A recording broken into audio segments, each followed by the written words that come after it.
Bonjour à tous, je vous retrouve aujourd'hui pour vous parler d'un des principes fondamentaux de la spiritualité et de notre être, qui est l'amour inconditionnel. Pour bien entendre l'amour inconditionnel, il faut déjà se demander quelle est la part en nous qui va s'emparer de l'information. Et dans la grande majorité des cas, pour ne pas dire dans la totalité des cas, c'est le personnage qui va s'emparer de l'information. Et qu'est-ce qui se passe quand le personnage s'empare d'une information ? Une information comme nous sommes l'amour inconditionnel. Comme l'amour inconditionnel est ce qui sous-tend tout l'univers. Et bien, ce qui va se passer, c'est que le personnage va chercher, il va se poser des questions. Il peut être en résistance face à cette information. Comment pouvons-nous être l'amour inconditionnel quand on voit ce qui se passe dans le monde ? Comment peut-on vraiment aimer tout le monde ? Et il va chercher à faire ce qu'il croit être l'amour inconditionnel.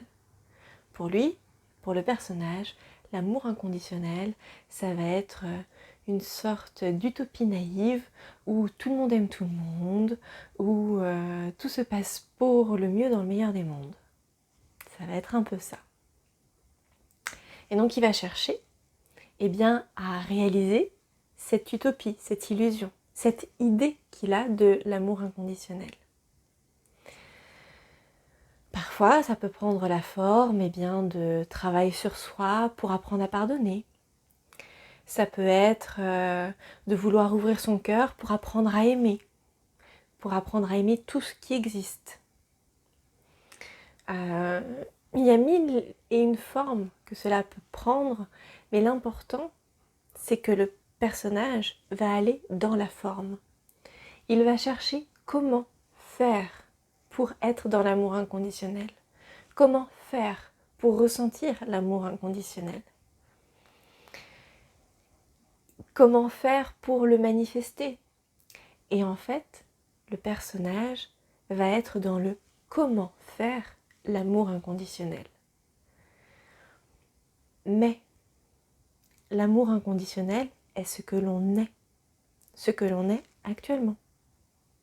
Donc il n'y a pas besoin de faire quoi que ce soit. Le personnage n'a pas besoin de jouer un rôle de l'illuminé qui aime tout le monde.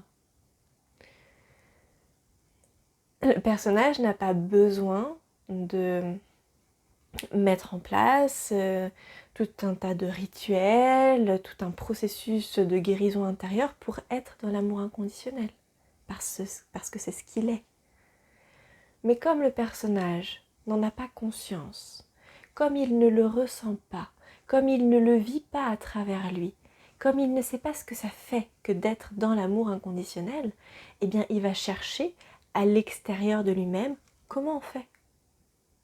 Comment on fait cet amour inconditionnel ? Le personnage ne va voir que des séparations. Il va se dire que parce que je ressens telle émotion négative envers telle personne, je ne suis pas l'amour inconditionnel. Ou il va se dire que comme il a été malheureux en amour, il ne connaît pas l'amour inconditionnel. Mais c'est pas vrai. Parce que l'amour inconditionnel est ce que nous sommes réellement au fond de nous. Mais comme il ne l'a jamais expérimenté, il ne le reconnaît pas. Donc je vais vous donner dans cette vidéo une clé pour ouvrir la porte de l'amour inconditionnel. Parce qu'il est vrai que dans ce monde, avec les voiles de l'oubli, avec le personnage, c'est très difficile de ressentir cet amour inconditionnel, de le vivre, de se reconnaître comme étant l'expression de l'amour inconditionnel. Mais avec cette clé, toute simple, vous allez pouvoir laisser l'amour inconditionnel s'exprimer à travers vous sans chercher à faire l'amour inconditionnel. Et cette clé, on l'a déjà tous expérimentée une fois dans notre vie. Même dans les chemins de vie les plus difficiles, nous avons tous au moins une fois dans notre vie éprouvé la douceur. La douceur, c'est quelque chose que le personnage connaît. Il sait ce que ça représente. Il l'a déjà éprouvé, il l'a déjà partagé. Mais le personnage, bien souvent, va juger cette douceur. Il peut la juger comme étant une faiblesse, comme étant quelque chose de naïf. Mais en réalité, la douceur, c'est quoi? La douceur, c'est l'expression de l'amour inconditionnel. Quand on fait preuve de douceur envers quelqu'un, envers quelque chose, on exprime de l'amour pour ce quelqu'un ou ce quelque chose. Donc c'est ça la clé vers l'amour inconditionnel. C'est la douceur. Parce que plus on va apporter de la douceur, aussi bien à l'intérieur de soi, dans notre manière de nous traiter, de nous considérer, plus on va apporter de la douceur à son corps, à ses émotions, à son enfant intérieur, à son féminin, à son masculin. Plus on va apporter de la douceur dans notre manière d'agir avec le monde. C'est-à-dire en n'étant pas en réaction contre lui, mais en lui apportant de la douceur. Plus on va apporter de la douceur dans notre manière de voir le monde, et bien plus on va laisser s'exprimer l'amour inconditionnel à travers soi, sans avoir besoin de faire quoi que ce soit. Bien souvent, la douceur est jugée par le personnage comme étant quelque chose de naïf, comme je disais tout à l'heure, ou quelque chose d'insuffisant. Et bien souvent, le personnage croit qu'en faisant preuve de douceur, il risque d'être blessé en retour, parce que nous sommes dans un monde rude, dans un monde violent. Mais on n'adoucit pas un monde violent en étant soi-même en réaction, en étant soi-même violent dans ce monde. Et la violence peut prendre de multiples formes. Elle prend forme dans la manière dont on se considère, dans la manière dont on se traite. Elle prend forme à chaque fois que l'on préfère céder à la peur et au contrôle du personnage plutôt que d'écouter notre élan intérieur. C'est une violence très forte.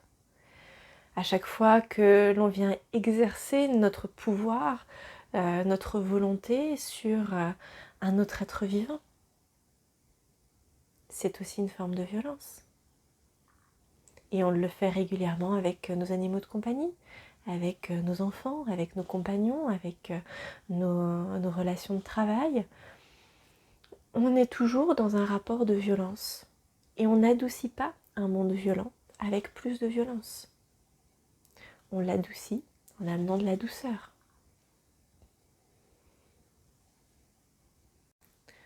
Donc là où le personnage croit que la douceur est insuffisante pour l'aider dans ce monde, eh bien c'est une erreur de croyance, puisque la douceur va vraiment être cette clé intérieure pour ouvrir la porte de l'amour inconditionnel. Je vous invite à essayer dans votre vie d'amener de la douceur, d'amener de la douceur dans votre dialogue intérieur, d'amener de la douceur en cessant de vous mettre une pression constante pour atteindre des objectifs, d'amener de la douceur en acceptant de vous écouter, d'écouter vos émotions, d'écouter votre corps, vos besoins profonds, d'amener de la douceur en vous émerveillant du monde qui vous entoure, de la beauté de la vie,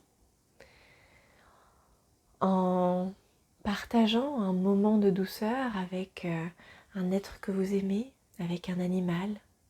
Vraiment, ce sont des maîtres de douceur.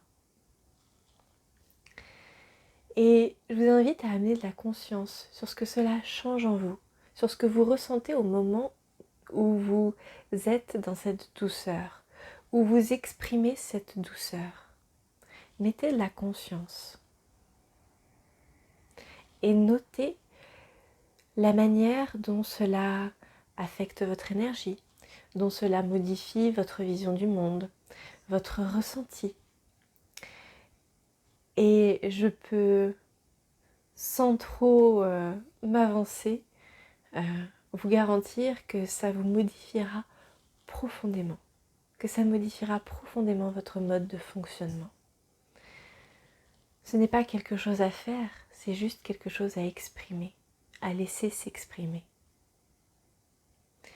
Et comme je le disais, tout le monde a déjà expérimenté au moins une fois dans sa vie la douceur, même sur les chemins de vie les plus difficiles. Donc vous saurez reconnaître, vous saurez ressentir, vous saurez comment faire la douceur parce que vous l'avez déjà expérimenté. Donc allez sur cette voie de la douceur et vous serez déjà reconnecté consciemment à l'amour inconditionnel. Je vous souhaite une bonne journée. À bientôt.